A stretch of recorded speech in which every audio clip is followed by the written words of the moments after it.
আলাইকুম রহমতুল্লাহি আবরাকাতু। মনোবাসনা পূর্ণ হওয়ার জন্য একটি আমল, যেটি করলে আপনার যে কোনো মনোবাসনা, যে কোনো আশা পূরণ হবে ইনশাআল্লাহ। এর আগে অনেকগুলো আমল দিয়েছি আমি, প্রত্যেকটা আমলই পরীক্ষিত কার্যকরী। যদি কোনো কারণবশত কোনো ভুলের কারণে একটা আমলে কাজ না করে, অন্য একটি আমল করবেন। এই আমলটা, আজকের আমলটি করলে ইনশাআল্লাহ আপনার যে কোনো মনোবাসনা পূরণ হবে। সম্মানিত দর্শক, আল্লাহর একটি নাম ইয়া রাফিউ, যার অর্থ হচ্ছে হে উন্নতি বিধানকারী। অনেকগুলো ফজিলত রয়েছে। বিপদ থেকে মুক্তি লাভ করা যায়, মানমর্যাদা লাভ করা যায়, হ্যাঁ, মনোবাসনা পূর্ণ হয়। তারপর যে কোনো বিপদে পড়লে, হ্যাঁ, যে কোনো মামলা মোকদ্দমা জড়াইলে আল্লাহর কাছে দোয়া করলে, নামের উসিলা করে ও সমস্যার সমাধান হয়। তো আজকের দোয়াটি হচ্ছে মনোবাসনা পূর্ণ হওয়ার জন্য।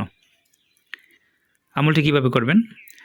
প্রতিদিন ৬০০ বার করে পাঠ করতে হবে। পাক পবিত্র অবস্থায় প্রতিদিন ৬০০ বার করে ইয়া রাফিউ ইয়া রাফিউ এভাবে জিকির করবেন। যদি সম্ভব হয় জায়নামাজে বসে ২ রাকাত নফল নামাজ আদায় করে নেবেন আমলের শুরুতে। ৬০০ বার করে পাঠ করবেন ইয়া রাফিউ, এবং আমলের শুরুতে শেষে কয়েকবার দুরূদ শরীফ সবসময় নিয়ত করে পড়বেন। যেই নিয়তে আমলটি করতেছেন কয়েকবার দুরূদ শরীফ পড়বেন, ৩ বার, ৫ বার, ৭ বার।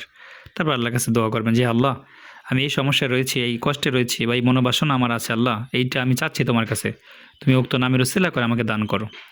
এভাবে আমলটি যদি আপনি করেন ইনশাআল্লাহ ৩ দিন, ৭ দিন, ১১ দিন, আপনি দেখবেন যে কোনো মনোবাসনা ইনশাআল্লাহ আল্লাহ পূরণ করে দেবেন। ভিডিওটি অত্যন্ত উপকারী, তাই শেয়ার করে অন্য ভাইকে দেখার সুযোগ করে দিবেন। ভালো লাগলে অবশ্যই একটি লাইক দিয়ে দিবেন।